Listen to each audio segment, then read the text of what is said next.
The air doesn't smell of myths here. Not of ambrosia or Olympian thunder. It smells of baking bread, of hot olive oil, of fish turning on a griddle, and underneath it all, the tang of human sweat, and the faint, ever-present scent of sewage trickling down a gutter. Close your eyes. The year is 432 BC. The place is Athens, but not the Athens of perfect marble temples. Not yet. That glory is being built, block by sweating block, on the Acropolis above. You are not Pericles. You are not Socrates.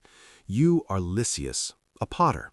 Your hands are permanently stained with red clay, your back aches from the wheel, and you are about to live a day of stunning contradiction, of profound calm punctuated by brutal reality, in the world's first democracy. The first thing that hits you is not a thought, but a sound, a deafening, cacophonous rooster's crow from the courtyard, immediately answered by a dozen others from neighboring houses, tearing the fabric of the night. Your home is not a palace. It's a modest mud brick and timber structure built around a small, open courtyard. The floor is packed earth. You sleep on a wooden frame strung with leather straps, a woolen blanket your only comfort. There is no glass in the window, just a wooden shutter you closed against the cool night air, which did nothing to stop the sounds of the city. You rise in the gray pre-dawn light. No sacred ablutions here, no elaborate prayers to household gods. You splash your face from a clay basin, the water cold and a little gritty. You pull on a simple, undyed woolen tunic, a chiton that reaches your knees. It's scratchy. It always is. Your wife, Elpis, is already moving in the dimness, stirring the embers of the hearth in the courtyard. Your two children, a boy of 8 and a girl of 5, still sleep on pallets in the main room. The house is dark, close, and smells of yesterday's smoke and sleeping bodies. Here is your first quiet revelation, your first step away from the epic. The Greek world is one of profound outdoor living. Life happens in the courtyard, in the streets, in the public spaces. The house is for sleep, storage, and shelter from the worst weather. Its exterior walls are plain, often windowless to the street. Privacy, for a citizen like you, is a luxury of the interior world. Wealth is displayed in public, not behind closed doors. Elpis prepares a breakfast so simple it would shock a modern mind. A piece of coarse barley bread, yesterday's, dunked in a little wine that's been watered down, heavily. Maybe a few olives or a fig if you're lucky. There is no coffee, no tea. The wine, oinos, is a staple, but to drink it unmixed is considered barbaric, the mark of a savage. You cut it with water, usually 3 parts water to 1 part wine. Even your children might get a heavily diluted sip. It's safer than the water from the public well, which can sometimes taste of the city's runoff. As you chew the tough bread, you hear the city coming alive, not with birdsong, but with the clatter of hooves on stone, the cries of early market vendors, the rhythmic hammering from a metalworker's shop down the lane. Athens is a city of about 200,000 people, and every one of them seems to be shouting at once. It's vibrant, chaotic, and filthy. The streets are unpaved, dust in summer, mud in winter, and serve as the repository for all manner of waste. You step outside your door, and you must mind your step. But here is the hook, the first major contradiction you live. You, Lysias the potter, are a citizen. This word holds a power here that knows nowhere else on earth at this moment. You are one of perhaps 40,000 adult male Athenians with this status. It means you can own land. It means you can vote in the ecclesia, the assembly. It means you can speak your mind in the Agora, the public square. It means you can be chosen by lot to serve on the governing boule. You are, in theory, the master of your own destiny and a shareholder in the destiny of Athens. This is the radiant, revolutionary idea burning at the heart of your world. And yet, you walk past a construction site near the Agora. Men are hauling massive blocks of Pentelic marble. Their bodies are slick with sweat, their muscles corded. They are not citizens. They are metics, resident foreigners, like your neighbor, Philippos, a skilled carpenter from Corinth. He has rights, pays taxes, serves in the army, but cannot own land or vote. And beside him, working the heaviest, most dangerous tasks, are slaves. They are not a distinct racial class. They are prisoners of war, victims of piracy, people born into servitude. They are property. Athens, this beacon of freedom and philosophy, is utterly, unthinkably dependent on their unfree labor. Perhaps 1 in 3 people you pass is enslaved. Your own household, you might own 1 or 2 slaves if your pottery business is good, an older woman to help Elpis with weaving and child care, a young man to help you haul clay and fire the kiln. This is the unspoken foundation of your democratic calm. Your freedom to debate in the Agora is bought with the unfreedom of others. Your workshop is a small, soot-stained building near the Keramikos, the potter's quarter. The air here is thick with the smell of wood smoke and baking clay. Your slave, Demos, has already been here for an hour, stoking the kiln to a terrifying heat for a firing later today. Your work is not considered lofty. You are a banausis, a manual laborer. Some aristocratic snobs, philosophers even, look down on you. They think working with your hands clouds the mind, makes you unfit for pure thought and civic duty. You scoff at this as you sit at your kickwheel. Your hands know the truth. You are a creator. You make the black figure amphoras that will hold someone's wine, the red figure kylix from which a symposiast will drink, the humble oil lamp that will light a family's evening. The rhythm of the wheel is your meditation. The clay, cool and yielding, rises under your fingers, becoming shape, becoming purpose. You don't just make pots, you tell stories. On the belly of a wine jar, you might paint the hero Heracles battling the Nemean lion. On a drinking cup, a scene of Dionysus and his reveling satyrs. Your art is not in a museum, it is in people's hands, part of their daily rituals of eating, drinking, and worship. You are the mass media of your age. Around mid-morning, you take a break. The sun is high now, beating down on the city. You walk to the Agora. This is the true heart of Athens, not the temples on the rock above. It is a sprawling, dusty square, surrounded by colonnaded buildings called stoas. It is a riot of human activity. Philosophers like the sharp-tongued Socrates are holding court in a corner, a ring of young men around him as he punctures their arrogant ideas with relentless questions. What is justice, he asks a confident young aristocrat. Is it what the strong say it is? The crowd listens, murmurs, argues. In another stoa, officials are hearing court cases. There are no lawyers, no judges as we know them. Citizen juries of hundreds, chosen by lot, listen to the plaintiffs and defendants argue their own cases. It is chaotic, emotional, and deeply personal. Justice is a public spectacle. You pass the fishmongers, their stalls pungent and buzzing with flies. You see metics from Egypt and Phoenicia selling spices and exotic fabrics. You see farmers from the Attic countryside bringing in olives, grapes, and sacks of grain. Everywhere there is talk, politics, gossip, business, philosophy, all swirling together in the dry air. You stop at a food stall and buy a small fried fish wrapped in a flat bread for your lunch. You eat it standing up, watching the world flow past. This is the second profound revelation. The Greek day, for a citizen, is built around leisure, but not idleness. Skole is the word. It means freedom from the necessity of labor, time for political engagement, intellectual discussion, physical training.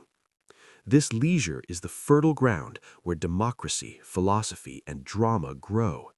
You have this time because your basic needs are met, often by the labor of others, your wife at home, your slave at the workshop.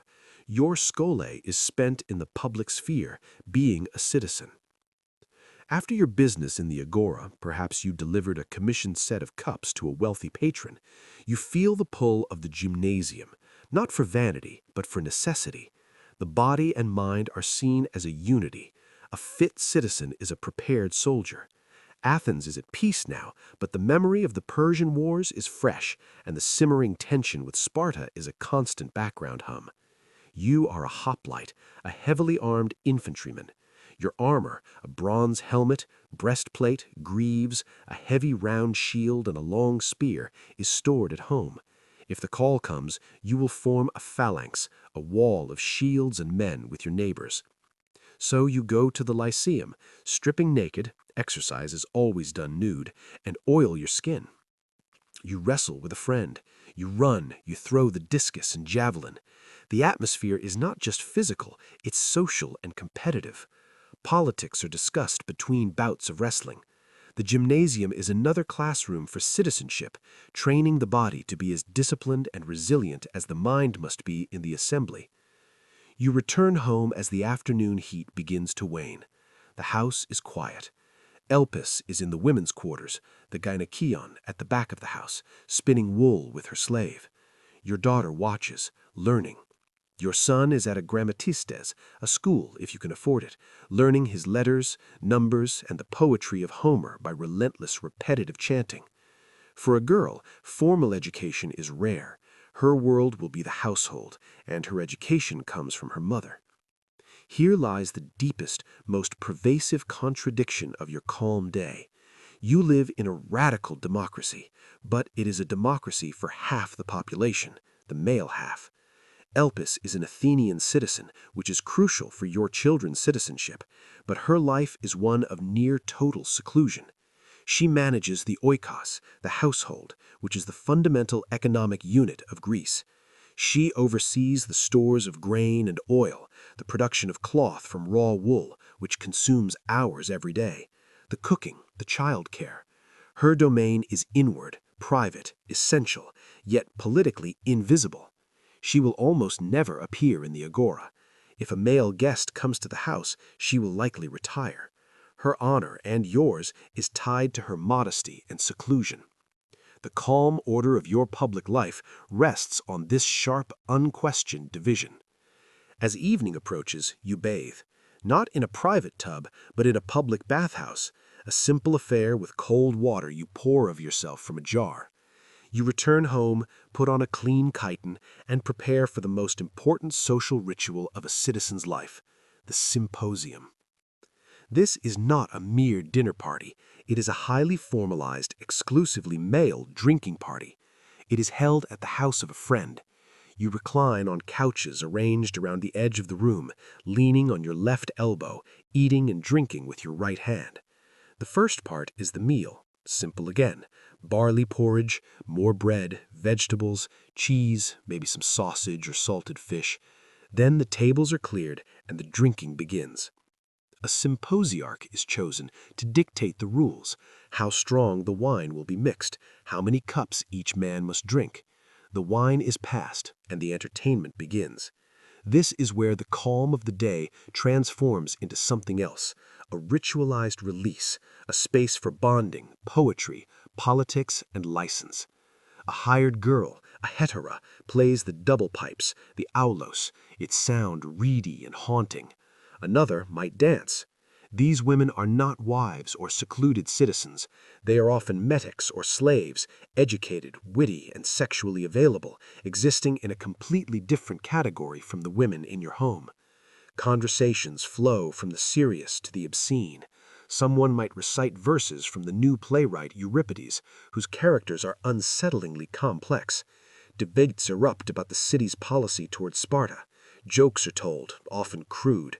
Games are played, like katabos, where you fling the dregs of your wine at a target. The symposium is a microcosm of the Greek male ideal: camaraderie, competition, intellectual and physical prowess, and the consumption of wine to lower inhibitions and foster bonding. It is where business deals are solidified, political alliances forged, and philosophy made lively. It is also where the strict boundaries of the day dissolve. As the night deepens and the wine flows more freely, the party might spill into the streets, a revelry called a komos, with drunk men singing and weaving their way home under the stars. You return home late, the taste of wine and figs in your mouth, the sound of the aulos still ringing in your ears. The house is dark and silent. Elpis and the children are long asleep. You step into the courtyard and look up. The Athenian sky is famously clear. You see the constellations they've named, the Bear, the Hunter, the Pleiades. You think of the stories attached to them, myths that explain the world and your place in it. You are not an Egyptian gazing at a predictable cyclical Nile.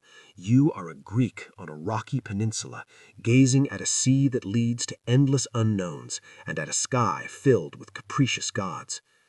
Your day was not about appeasing gods at every turn. Your relationship with the divine is different. It is based on reciprocity. Do, O des, I give so that you may give. You will make offerings in a temple or a household shrine, a bit of wine, a small cake, to Asclepius for health, to Athena for wisdom in your civic duties, to Hermes for safe travel. The gods are powerful, jealous, and involved, but the transaction is clearer, less all-consuming.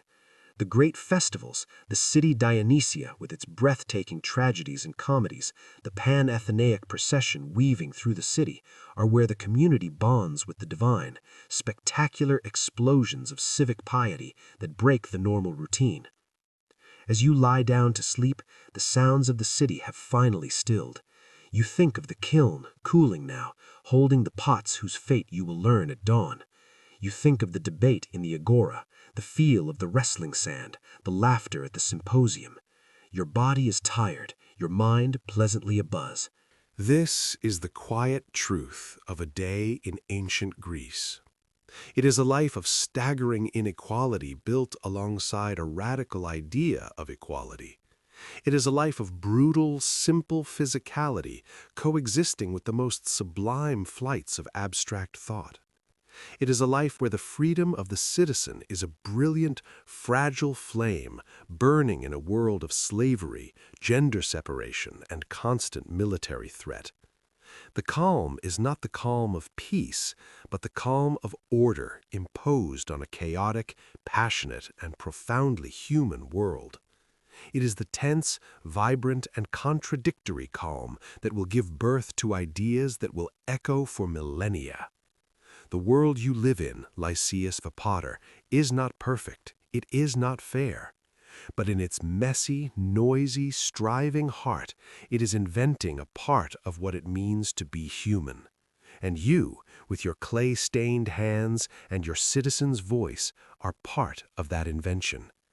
The dawn will come again with its roosters and its demands, but for now, in the dark, there is only the sound of your own breathing and the immense, silent weight of the future sleeping all around you.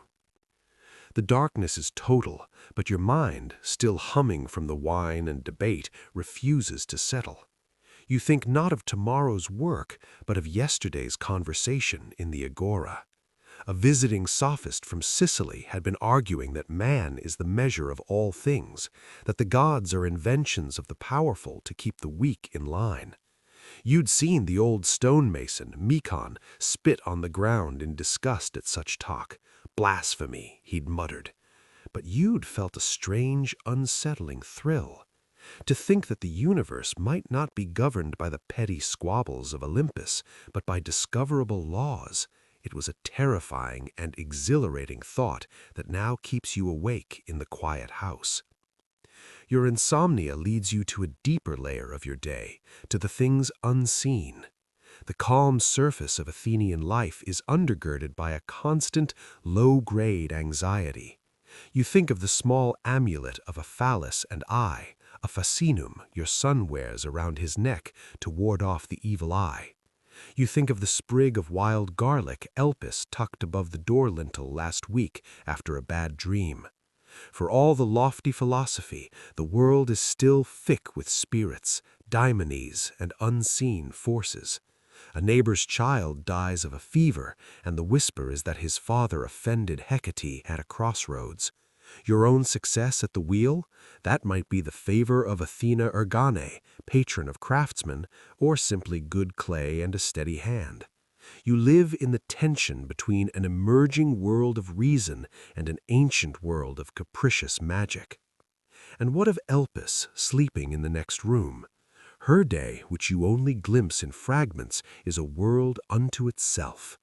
While you were debating justice, she was engaged in a daily economic war of attrition. The household budget is her domain. She must make the medimnas of barley last the month, calculate how much wool needs to be spun to make new tunics for the children before winter, decide if you can afford to buy the small bronze mirror she's been eyeing at the medic's stall. She bargains fiercely with the fish seller, knowing the price of sardines fluctuates with the catch and the rumor of Spartan privateers near Cape Sunion. She manages Deimos's wife, the household slave, assigning tasks with a firm but not cruel hand. A well-run oikos is a silent engine of the polis, and its manager is a CEO of domestic production, her influence absolute within these walls, yet vanishingly small outside them. Her social life is not in the agora, but in the few precious moments of shared labor. When women gather at the public fountain to fetch water, it is their news network. Information flows here. Whose daughter is to be married, whose husband was seen coming out of a particular hetera's house, which priestess at the temple of Artemis is known for effective fertility prayers. It is here she learns that the wife of your rival potter, Calon, is expecting again, and that the price of olive oil may rise because of a blight in the groves of Megara. This female intelligence network is vital, yet officially unrecognized. As the first hint of gray light lightens the sky, your thoughts turn to your son, Alexios. His world is a strange blend of freedom and harsh discipline. At 8, he is on the cusp of leaving the world of women. Soon he will accompany you everywhere, to the workshop, to the gymnasium. He is learning to read, scratching letters onto a wax tablet, his brow furrowed in concentration. His teacher drills him on the verses of Homer, not just for literature, but for moral instruction. Be a speaker of words and a doer of deeds, the Iliad says. This is the code he must internalize. You've already begun teaching him the elements of the potter's craft, kneading the clay to remove air bubbles, the first steady pulls on the wheel. It is assumed he will inherit your trade, your social position, your citizenship.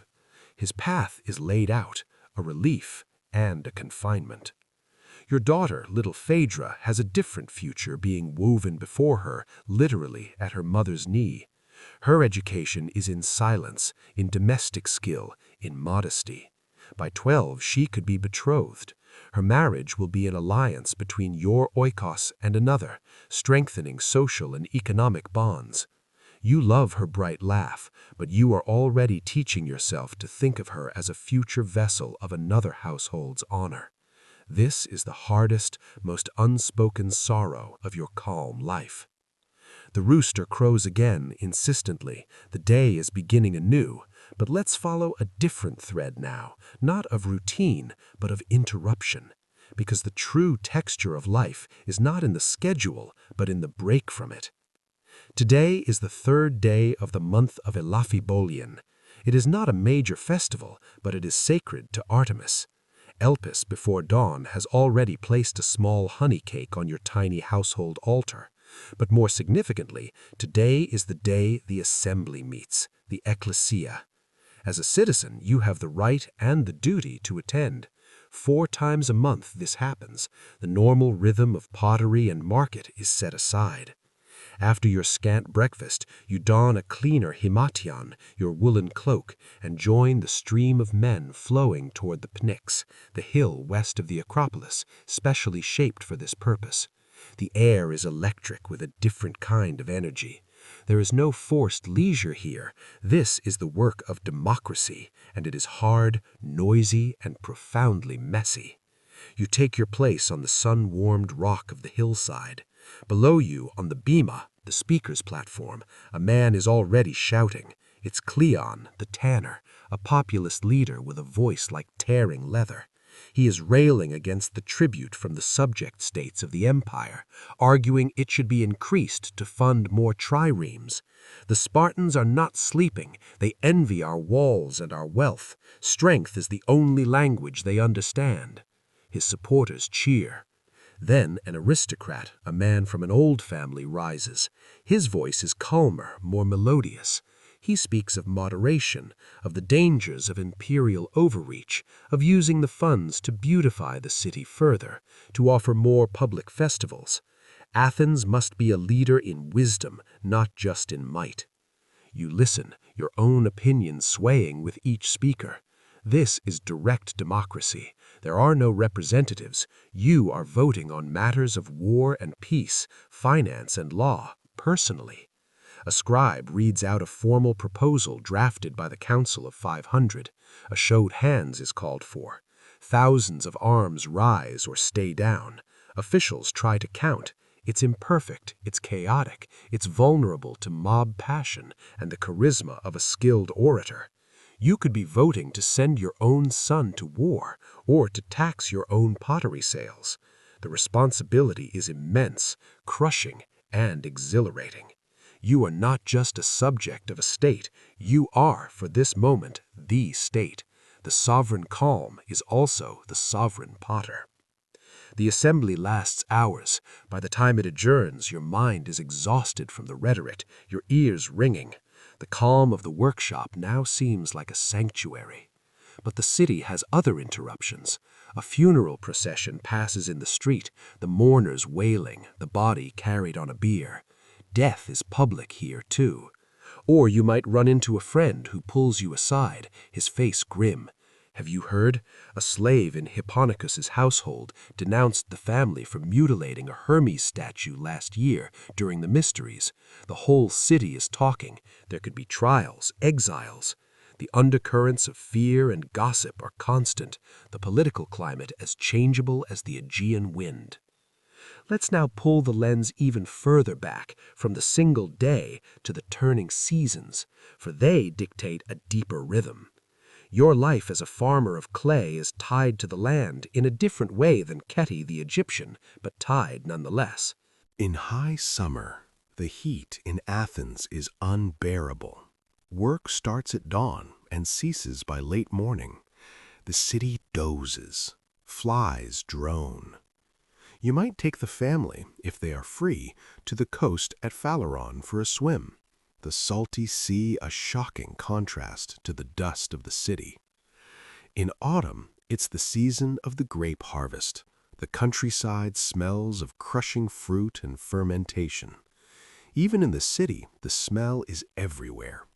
You will be busy making and selling craters and amphorae for the new wine.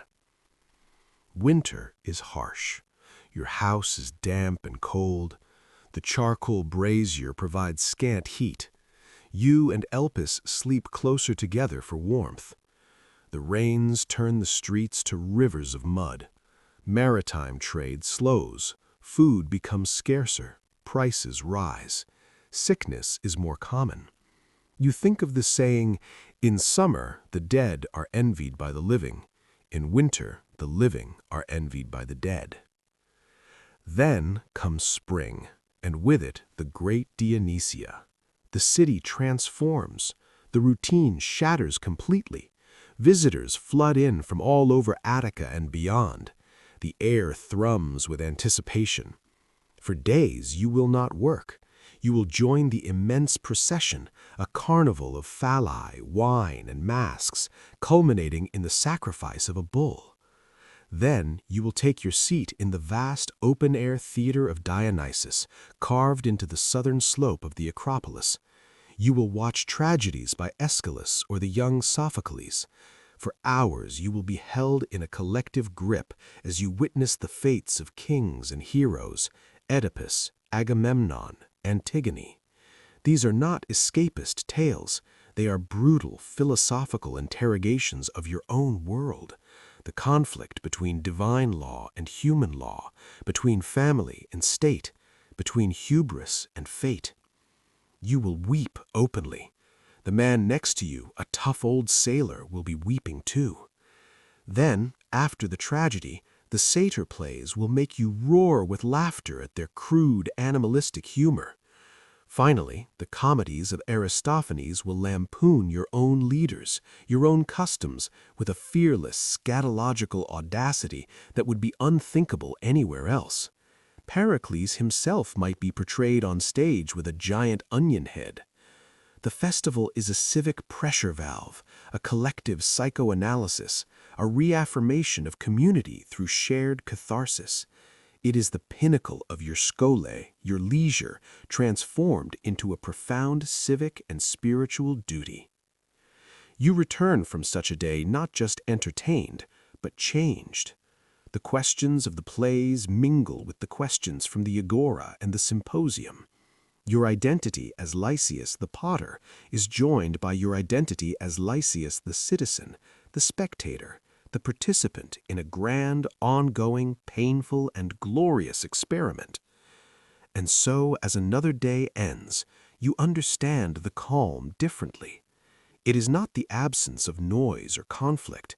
It is the fragile, hard-won space created between the rooster's crow and the herald's call to assembly, between the turn of the potter's wheel and the raised hand of the voter, between the silent work of the woman at the loom and the roaring laughter in the theater. It is the space where, for a fleeting historical moment, ordinary people dared to believe they could govern themselves, create beauty, and seek truth. The air still smells of sewage and frying fish. The contradictions of slavery and gender, of empire and idealism remain, ugly and unresolved. But within the grit and the grandeur, in the daily grind of this ancient, noisy, luminous city, you are living a day unlike any other in human history. You are breathing the air of a miracle, one ordinary, complicated, breathtaking day at a time.